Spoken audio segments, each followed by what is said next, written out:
बच्चों, आज हम बिजनेस बेसिक के बारे में चर्चा करेंगे। आज की हमारी पहली क्लास है।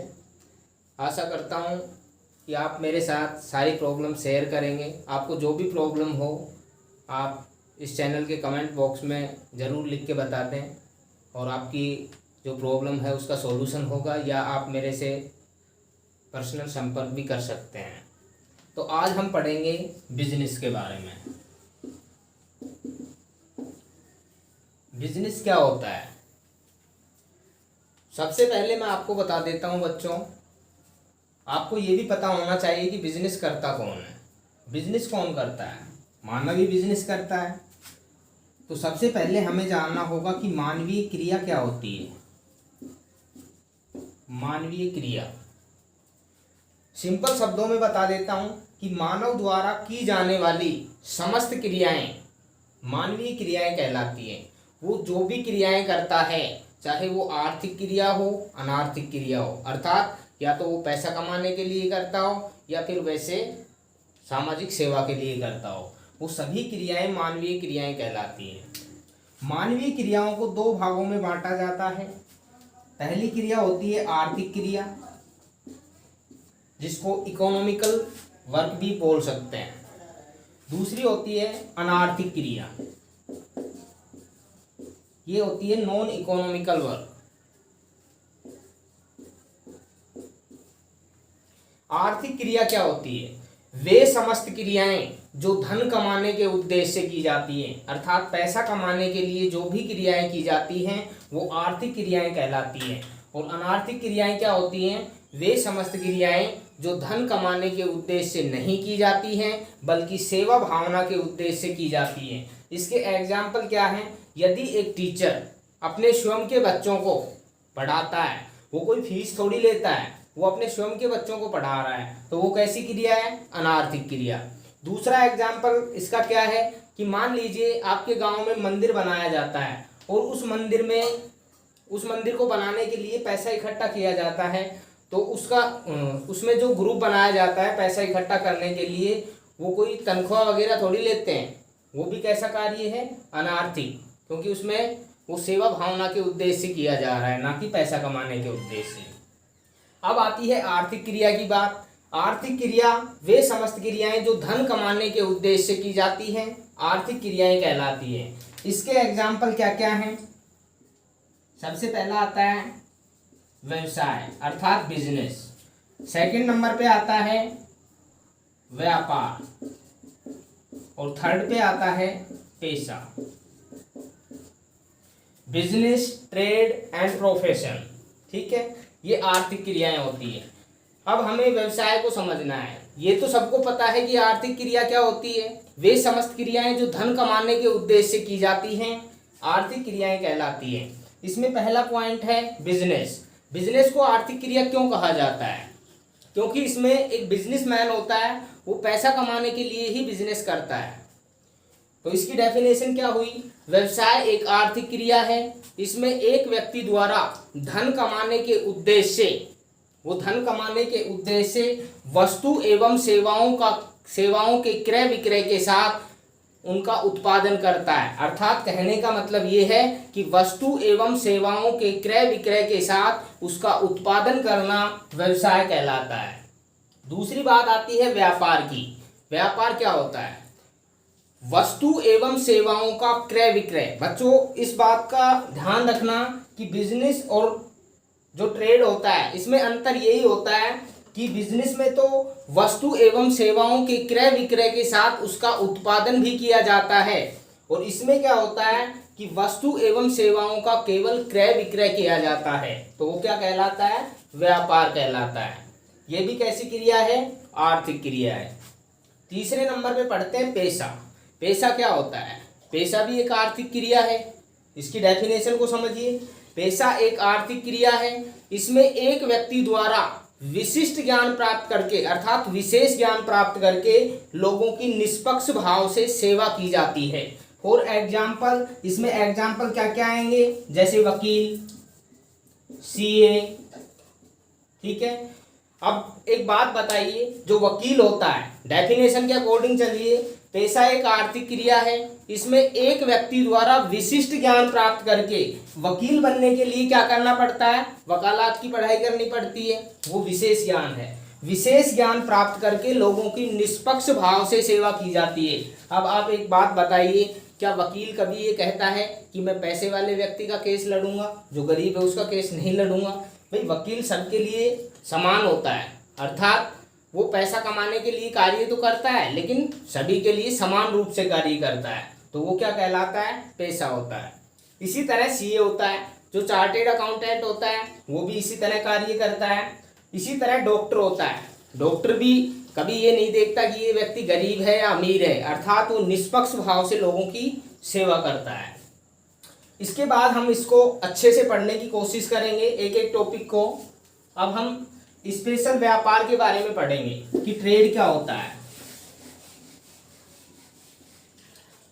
ध्यान से समझना, अगर आपको कोई भी प्रॉब्लम हो आप कमेंट बॉक्स में लिखिए या मेरे से पर्सनल संपर्क कीजिए। व्यापार, व्यापार क्या होता है? मैंने अभी आपको बताया, वस्तु एवं सेवाओं का क्रय विक्रय, केवल परचेज एंड सेल्स। इस बात का ध्यान रखना, व्यवसाय में तो क्या होता है, परचेज, सेल्स और प्रोडक्शन, इन तीनों चीजों को मिलाकर क्या बनता है, व्यवसाय बनता है, अर्थात बिजनेस। और व्यापार क्या होता है, केवल वस्तु एवं सेवाओं का क्रय विक्रय, अर्थात परचेज एंड सेल्स। ठीक है, व्यापार क्या होता है, वस्तु एवं सेवाओं का क्रय विक्रय करना क्या कहलाता है, व्यापार कहलाता है। व्यापार को दो भागों में बांटा जाता है, पहला होता है देशी व्यापार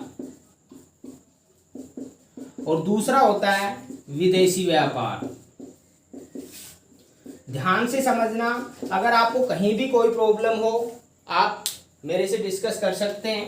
देशी व्यापार क्या होता है, जब एक देश का व्यापारी, ध्यान से सुनना, जब वस्तु एवं सेवाओं का क्रय विक्रय, ठीक है, जब वस्तु एवं सेवाओं का क्रय विक्रय एक देश की सीमा के अंदर ही किया जाता है तो वह व्यापार कौन सा व्यापार कहलाता है, देशी व्यापार। एक बार फिर से सुनना, जब वस्तु एवं सेवाओं का क्रय विक्रय एक देश की सीमा के अंदर ही किया जाता है तो वह व्यापार देशी व्यापार कहलाता है। यहाँ पे मैं आपको एग्जाम्पल देके बताता हूँ।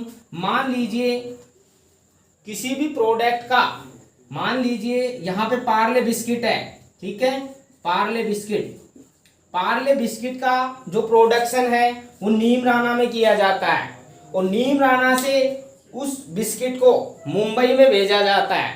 कहने का मतलब ये है कि उस प्रोडक्ट का जो लेन देन हो रहा है वो कहाँ पे हो रहा है, एक देश की सीमा के अंदर ही हो रहा है, अर्थात एक राज्य से दूसरे राज्य में हो रहा है। तो ये कौन सा व्यापार कहलाएगा, देशी व्यापार। अब बात करते हैं विदेशी व्यापार की।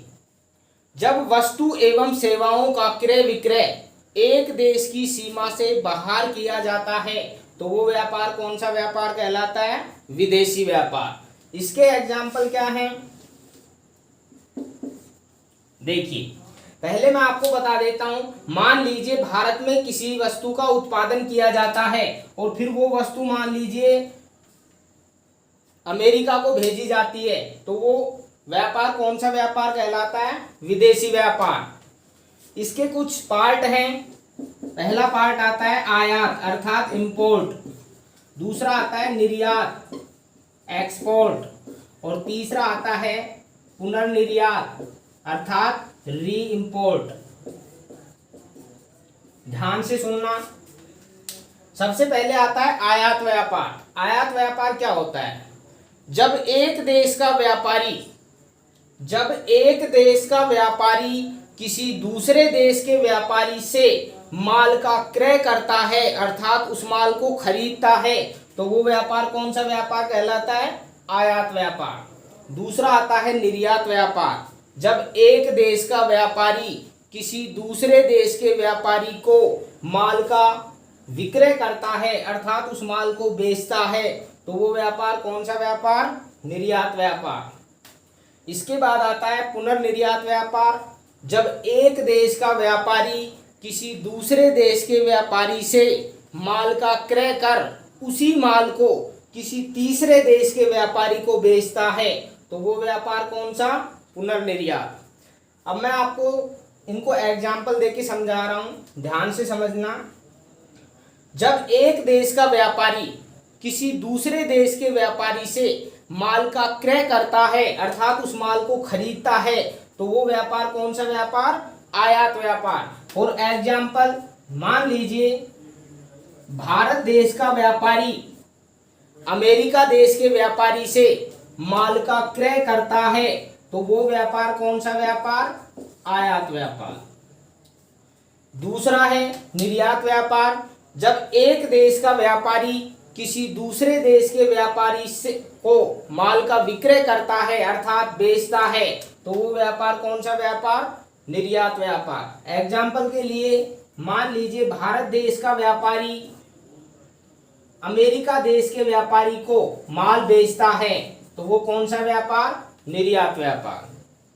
तीसरे को समझना, पुनर्निर्यात व्यापार क्या होता है? जब एक देश का व्यापारी किसी दूसरे देश के व्यापारी से माल का क्रय कर उसी माल को तीसरे देश के व्यापारी को बेच देता है तो वो व्यापार कौन सा व्यापार? पुनर्निर्यात। एग्जाम्पल के लिए मान लीजिए भारत देश का व्यापारी, ठीक है, रूस देश के व्यापारी से माल का क्रय करता है और उसी माल को तीसरे देश अर्थात अमेरिका को बेच देता है तो वो व्यापार कौन सा व्यापार? पुनर्निर्यात व्यापार। आशा करता हूं बच्चों आज की क्लास आपको पसंद आई होगी। फिर भी अगर आपको कहीं कोई प्रॉब्लम लगती है आप मेरे से डिस्कस कीजिए और कमेंट बॉक्स में लिखिए आपकी जो भी प्रॉब्लम्स हैं या फिर मेरे से पर्सनल संपर्क कीजिए, ठीक है।